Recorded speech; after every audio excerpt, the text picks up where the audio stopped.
नमस्कार, आप देख रहे हैं फाइनल कट। मैं हूं आपके साथ आशा। चलिए शुरुआत करते हैं जम्मू कश्मीर से जुड़े खबरों की। पहलगाम हमले के बाद सुरक्षा बलों को एक और बड़ी कामयाबी हाथ लग गई है। कश्मीर के शोपियां जिले में आज हुई मुठभेड़ में सुरक्षा बलों ने लश्कर के 3 आतंकियों को मार गिराया है। शोपियां के ही शुक्रू केलर इलाके में आज आतंकवादियों और सुरक्षा बलों की संयुक्त टीम के बीच में आप देखिए किस तरह से ये मुठभेड़ हुई। और ये मुठभेड़ तब हुई जब तलाशी अभियान के दौरान सुरक्षा बलों ने लश्कर तैयबा के दहशतगर्दों को घेर कर यहां पर नेस्तनाबूद करने के लिए काम कर लिया। सुरक्षा बलों ने पहले मुठभेड़ में एक आतंकी को ढेर कर दिया और इसके बाद कुछ समय बाद 2 और आतंकियों को भी मार गिराने में सफलता हासिल की। मुठभेड़ में मारे गए आतंकियों की पहचान शाहिद कुट्टे और अदनान शफी डार के रूप में की गई है। ये दोनों शोपियां के ही रहने वाले हैं। और साथ ही साथ बताते चलें कि आतंकवाद पर जो प्रहार किया गया है वो ताबड़तोड़ अभी भी जारी है। वहीं तीसरे आतंकी की पहचान अभी भी की जा रही है। हालांकि मुठभेड़ में मारे गए आतंकी पहलगाम में हमला करने वाले आतंकी नहीं थे।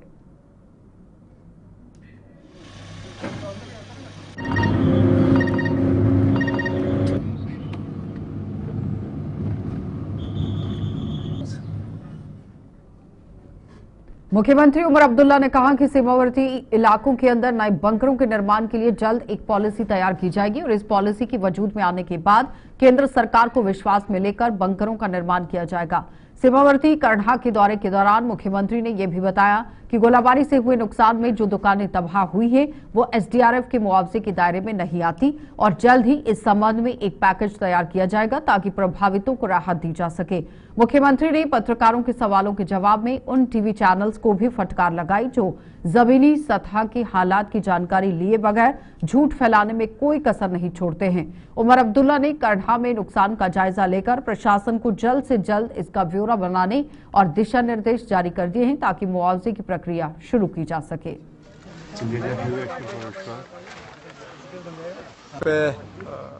सबसे पहले तो अल्लाह का शुक्र है कि जानी नुकसान नहीं हुआ है। माली नुकसान जरूर हुआ है, मकानों में, दुकानों में, एक हमारे मदरसे में। अब डीसी साहिबा हमारे साथ हैं। डैमेज असेसमेंट जो है आज या कल में वो मुकम्मल कर लेंगे और उसके बाद जो भी हमें इनको मुआवजा देना होगा, कॉम्पनसेशन देना होगा, वो हम कर लेंगे। कम्युनिटी बंकर बने थे लेकिन बहुत अरसे से उनकी ज़रूरत नहीं पड़ी। नए बंकर काफ़ी सालों से बने नहीं हैं। यहाँ जहाँ मैं गया लोकल लोगों की तरफ से एक बात ज़रूर आई कि हमें इंडिविजुअल बंकर्स जो हैं वो बनाने चाहिए। इसके लिए गवर्नमेंट एक पॉलिसी इख्तियार करके जो भी हमें करना होगा इन इलाकों में, खासकर जो सरहद और एलओसी के करीब लोग रहते हैं उनके लिए बंकर्स वगैरह का, उसके लिए हम एक स्कीम कायम करके फिर मरकज़ी हुकूमत से भी बात करेंगे। हम सब चाहते हैं कि सीज़फायर बरकरार रहे।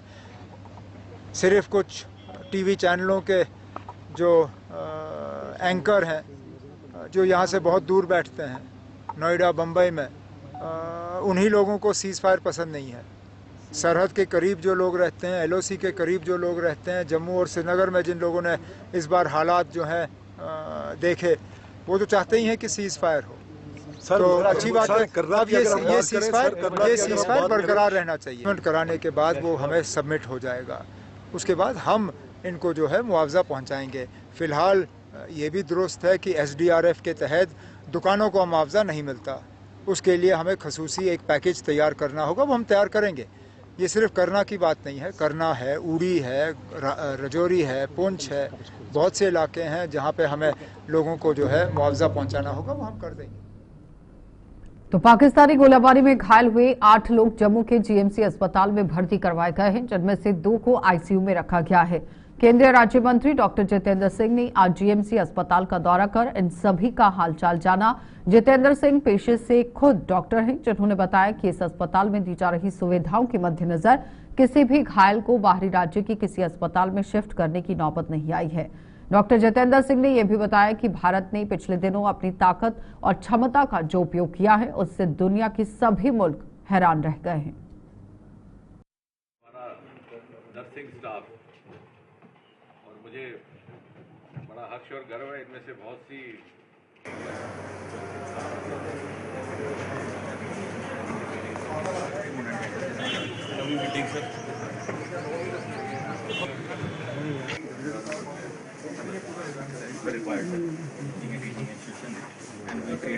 और इस वक्त भी हमारे यहाँ 2 इंटेंसिव केयर में हैं, जिनमें से एक थोड़ा सा नासाज है क्योंकि उसे फैट एम्बोलस हुआ है, इत्तेफाक से हो जाता है, फ्रैक्चर उसको नीचे था लोअर लिम्ब में, तो उसकी थोड़ी सी हालत नासाज है। उसके अतिरिक्त जो दूसरा मरीज़ है इंटेंसिव केयर यूनिट में, उसकी भी हालत दिन ब दिन सुधर रही है। और हमारे जो 6 बाकी के हैं उनमें से 2-3 युवा हैं, उनका इम्यूनिटी स्टेटस भी अच्छा रहता है। वक्त पर उनका हमारी सर्जिकल टीम ने भी इलाज किया है। जहाँ जहाँ ग्राफ्ट लगाने की आवश्यकता थी वो भी पूरी की गई है। ऑर्थोपेडिक असिस्टेंस भी टाइमली हुआ है। और चूँकि हर तरह का इक्विपमेंट व्यवस्था सुविधा यहाँ उपलब्ध है, कहीं बाहर शिफ्ट करने की आवश्यकता भी नहीं महसूस हुई। और जहाँ एक और ये 4-5 दिन कठिनाई और चुनौती के गुजरे हैं, वहीं साथ ही साथ मुझे लगता है, ये कहते हुए गर्व महसूस होता है कि गवर्नमेंट मेडिकल कॉलेज को अपनी फैसिलिटी की श्रेष्ठता का प्रदर्शन करने का भी एक अवसर रहा है। और मुझे व्यक्तिगत इसलिए भी ये सब देख करके आनंद का अनुभव होता है कि मैं स्वयं इस इंस्टीट्यूशन के साथ कई दशकों तक जुड़ा रहा।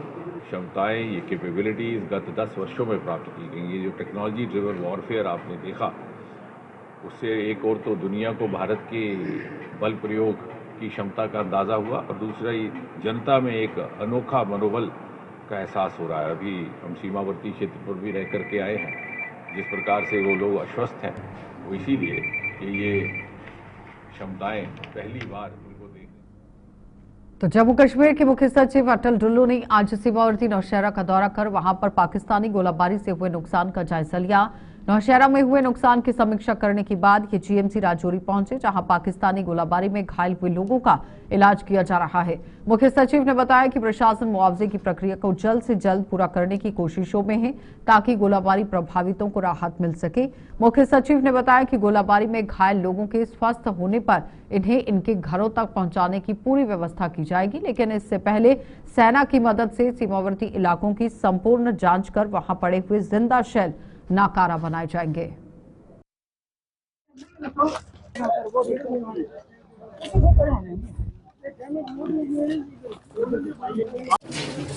जो भी डैमेजेस हुए हैं उनका जो मुआवजा, कंपनसेशन, एक्स-ग्रेशिया रिलीफ जो कुछ भी बनता है वो फटाफट अफेक्टेड लोगों को दे देना।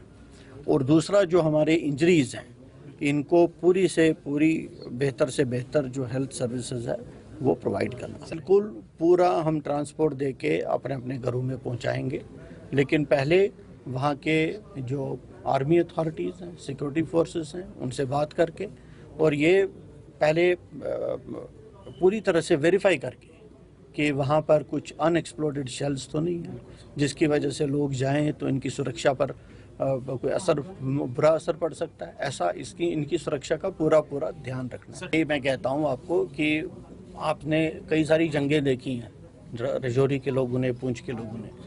आपने देखा कि राजौरी में तो कभी नहीं आया, पुंछ में भी नहीं आया। तो अब हमको सोचना पड़ेगा इन चीज़ों के बारे में। अगर कुछ हमको बंकर्स या कुछ सेफ हाउसेस या कुछ इस तरीके की व्यवस्था करनी होगी तो। ब्रेक के बाद एक बार फिर आपका स्वागत है। भारतीय जनता पार्टी की पूर्व प्रदेश अध्यक्ष रविंदर रैना ने आज मेंढर के सीमावर्ती क्षेत्रों का दौरा किया, जो हाल ही में पाकिस्तानी गोलाबारी से प्रभावित हुए हैं। इस दौरान उन्होंने प्रभावितों से भी संवाद कर उनका दुख दर्द सुना और आश्वासन दिया कि केंद्र व जम्मू कश्मीर की सरकार ने उन्हें मुआवजा मुहैया कराने की प्रक्रिया शुरू कर दी है। रविंदर रैना ने अपने चिर परिचित अंदाज में आतंकी मुल्क पाकिस्तान की भी जमकर फजीहत करते हुए बताया कि अब से यहां एक एक गुनाह का हिसाब किताब चुकाना पड़ रहा है। और बाकी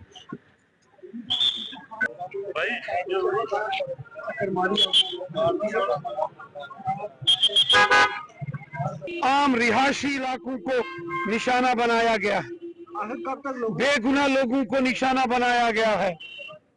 पाकिस्तान की बुज़दिल फौज ने पुंछ में तो मस्जिदों को निशाना बनाया है, मदरसों को, मंदिरों को, गुरुद्वारों को निशाना बनाया है। इस बुज़दिल पाकिस्तान की फौज ने, जो कि हिंदुस्तान की फौज से लड़ नहीं सकती, आम शहरियों को निशाना बनाया है।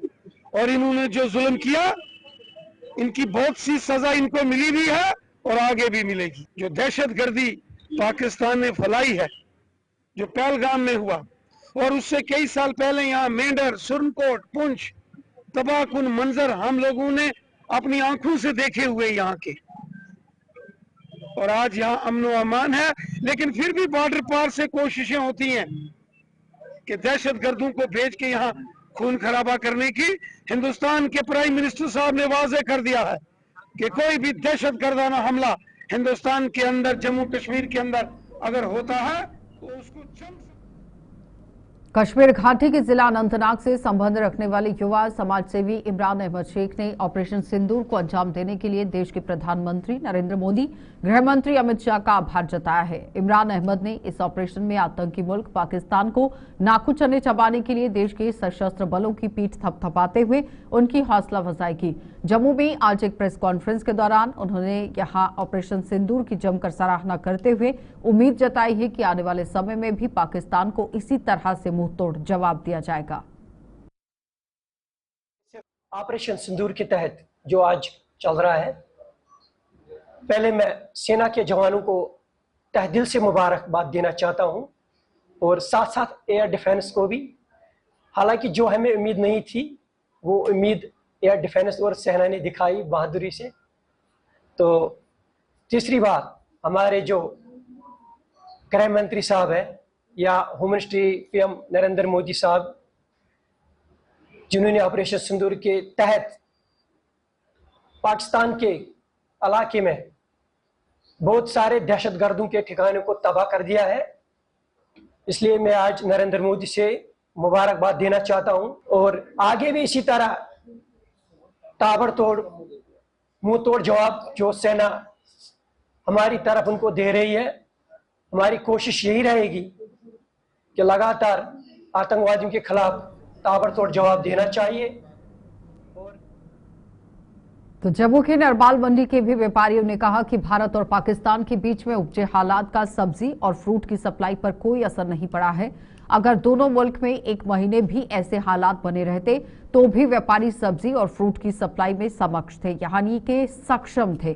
और उन्होंने बताया कि फिलहाल इस मंडी के कारोबारियों को मंदी सहनी पड़ रही है, क्योंकि भारत पाक में उपजे तनाव के मद्देनजर कई लोग अपने अपने घरों को लौट चुके हैं।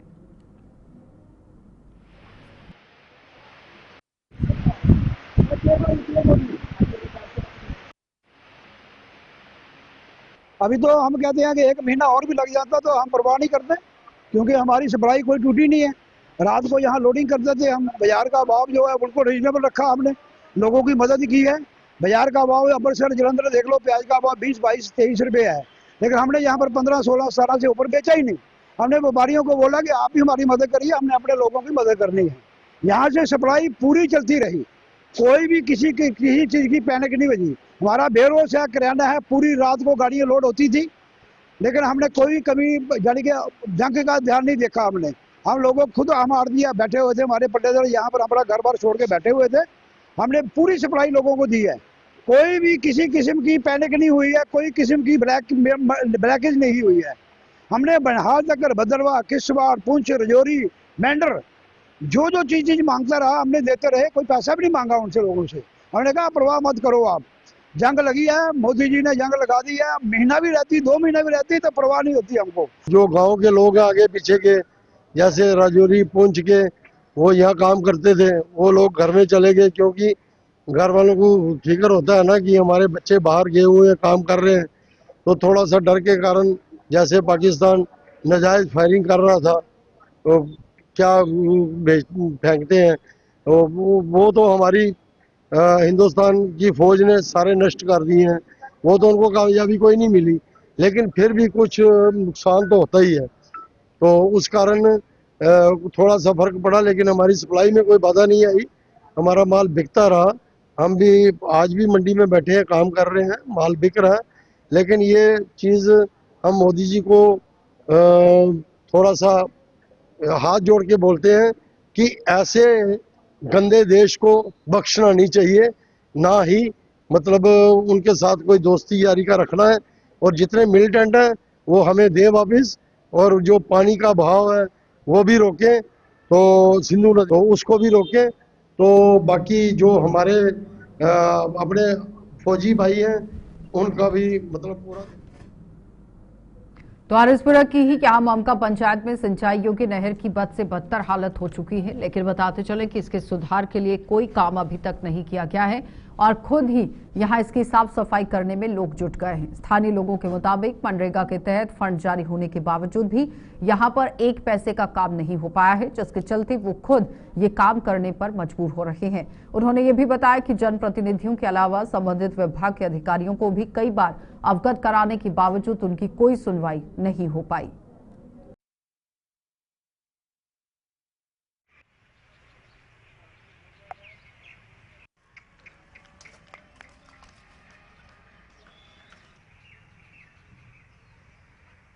देखो जी, सब तो पहले इन्होंने साड़ी झाल तोड़ छड़ी है। दूसरा साड़ियाँ नाले दूले जोड़े ना अज तक नरेगा का पैसा किसी सरपंच ने किसी ने नहीं अज तक दसिया कि सानू किते नहीं लगाया अज तक। असी साड़ी एक रिक्वेस्ट है कि गौरमेंट की सानू कोई सहायता नहीं। पुलियां साड़ियाँ टुटियां पईयां ने। साल पहले मैं रिक्वेस्ट खुद की एप्लीकेशन लगी हुई है नहर डिपार्टमेंट दे विच। मेरा नाम जनकार सिंह है, मैं खुद दे के आया, गारू राम साहब नूं भी मिल के आया कि साड़ी झाल बनाई जाए। सानू लारा ला लेंदे ने, कोई काम नहीं हुंदा साडा। खाल दे बारे या खाल असी जदों भी कटदे हैं खुद कटदे हैं। नरेगा का पैसा असीं सुनने आंदा है, सब कुछ है, लेकिन अज तक 1 रुपया भी साडे खालियां दे इस्तेमाल नहीं हुंदा।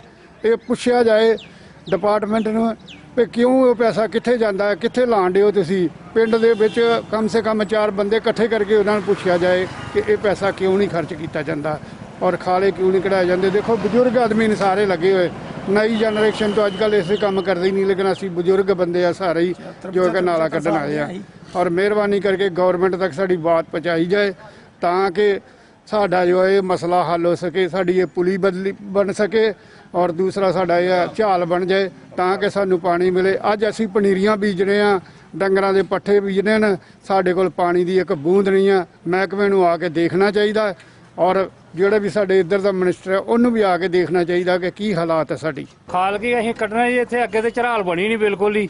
ਝਰਾਲ ਬਣੇ ਪਾਣੀ ਚੜੇ ਤੇ ਫੇਰ ਮੋਗੇ ਤੇ ਪਾਣੀ ਚੜਦਾ, ਐਉਂ ਚੜਦਾ ਹੀ ਨਹੀਂ ਪਾਣੀ। ਸਾਨੂੰ ਸਾਰਾ ਹੀ ਆਪੀ ਕੰਮ ਕਰਨਾ ਪੈਂਦਾ। ਪਿਛਲੇ ਸਾਲ ਵੀ ਆਪੀ ਕੱਢਿਆ ਸੀ, ਹੁਣ ਵੀ ਅਸੀਂ ਆਪੀ ਲੱਗੇ ਆ, ਸਾਰੇ ਜਣੇ ਆਪੀ ਲੱਗੇ ਆ। ਅੱਗੇ ਜਿਹੜੀ ਪੁਲੀ ਆ ਬਲਾਕ ਹੋਣ ਡਈ ਹੈ, ਨਾ ਕੋਈ ਪੁਲੀ ਦਾ ਕੋਈ ਸਾਧਨ ਹੈ, ਕੋਈ ਇਹੋ ਜਿਹੀ ਗੱਲਬਾਤ ਨਹੀਂ ਹੈ। ਪੈਸਾ ਜਿਹੜਾ ਵੀ ਆਂਦਾ ਉਹ ਪੈਸੇ ਦਾ ਕੋਈ ਸਮਝ ਨਹੀਂ ਲੱਗਦੀ ਕਿ ਬੈਂਕ ਜਿਹੜਾ ਆਂਦਾ ਕਿੱਥੇ ਲਾਉਂਦੇ ਕਿੱਥੇ ਨਹੀਂ। ਇਹਨੂੰ ਅਸੀਂ ਸਦਾ ਹੀ ਇਹੋ ਹੀ ਪਿੱਟ ਸਿਆਪਾ ਹੀ ਰਹਿੰਦਾ ਸਾਡਾ ਤੇ ਕੰਮ ਤੇ ਹੁਣ ਹੋਣਾ ਚਾਹੀਦਾ ਜੇ ਹੁਣ ਸੁੱਕੀਆਂ ਪੈਲੀਆਂ ਨੇ, ਹੁਣ ਤੇ ਕੰਮ ਹੋਣਾ ਚਾਹੀਦਾ, ਝਰਾਲ ਵੀ ਬਣਨੀ ਚਾਹੀਦੀ। तो डोडा में ट्रैफिक पुलिस ने आज क्षमता से ज्यादा सवारियां बिठाने के आरोप में मिनी बस के चालक के खिलाफ एफआईआर दर्ज करा ली और इस मिनी बस में क्षमता से ज्यादा 15 सवारियां बिठाई गई थी और स्टूडेंट्स को भी इसमें ठूस कर भरा गया था। आपको बताते चले कि डोडा में इससे पहले भी ट्रैफिक पुलिस कई गाड़ियों के चालकों के खिलाफ इस तरह से कार्रवाई कर चुकी है, लेकिन आप देखिए चालक जो है वो क्षमता से ज्यादा यहां सवारियां बिठाने के आरोप में एफआईआर दर्ज इन पर हो चुकी है, लेकिन तब भी बाज नहीं आ रही है। यानी कि क्षमता से ज्यादा जो सवारियां लोग बिठा रहे हैं उन पर सख्त कार्रवाई करने के निर्देश पहले से दिए गए हैं, जिस पर ट्रैफिक पुलिस ने आज कार्रवाई की।